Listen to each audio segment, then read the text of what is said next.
Rafale हाँ? बोले खिलौना है राफेल। सही बोला उन्होंने। राफेल में कितना बड़ा घोटाला है, आप कभी इस पर निर्णय लिए क्या?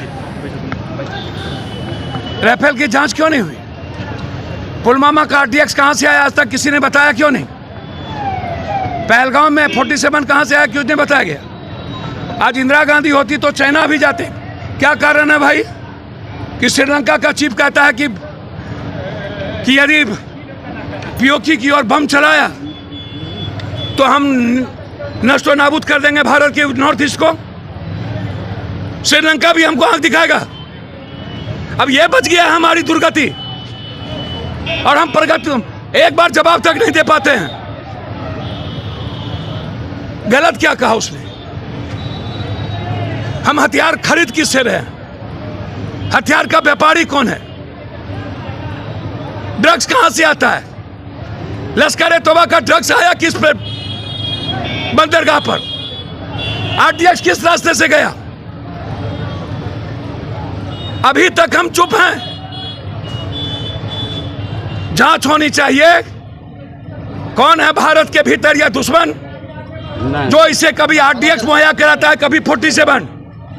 क्या कारण है कि हमारी एजेंसी मर गई? कहां है वो जेम्स वाट, अजीत डोभाल? कहां चुप है? कब तक रूस, अमेरिका, चाइना हमको डराएगा? इजराइल को जवाब देने की ताकत है और भारत को जवाब देने की ताकत नहीं है। जांच का विषय है। राफेल में बड़े घोटाले हैं, जांच होनी चाहिए। पुलवामा और जाति जनगणना में क्या है सर एक बात समझिए, ये EBC OBC जो समाज के गरीब लोग हैं, आजाद हिंदुस्तान के बाद जिनकी इकोनॉमी नहीं बढ़ी, निषाद है, मला है, केवट है, पासवान है, राम है, चौधरी है, कलवार है, शर्मा है, तकमा है, नुनिया है, चंद्रवंशी है, पंडित है, गोरी है, मंडल है, बींद है, ये जो गरीब जाति है, जिसके पास OBC और EBC में मात्र यादव एक जाति है जिसके पास मात्र, उसके पास भी 17% होने के बाद 7.2% जमीन है। 70% जमीन 3 जाति के पास है, राजपूत, भूमिहार और ब्राह्मण।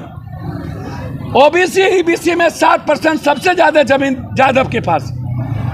मंडल कमीशन के बाद जो गरीब और अंतिम जाति है EBC, उसको राजनीति में हिस्सेदारी नहीं मिली, उसको आरक्षण में हिस्सेदारी नहीं मिली, उसको नौकरी में हिस्सेदारी नहीं मिली, उसको आर्थिक आजादी में हिस्सेदारी नहीं मिली। तो कब मिलेगी हिस्सेदारी? हिस्सेदारी जौहरी है, और जिसकी जितनी जनसंख्या उतनी भागीदारी। यदि ST SC EBC ज्यादा है तो प्रधानमंत्री वही बने, मुख्यमंत्री वही बने। पुलवामा हमले के बाद जाति जनगणना तुरंत की। पहलगाम हमले के बाद पहलगाम तो भैया आपको डाइवर्ट करना था, ये उनका मुद्दा ही नहीं था। जब 4 ही जाति थी और अंबेडकर के खिलाफ थे, मनुस्मृति के कारण गोलवरकर और सावरकर, आरक्षण के खिलाफ, बुद्ध के खिलाफ, संविधान के खिलाफ, फिर क्या?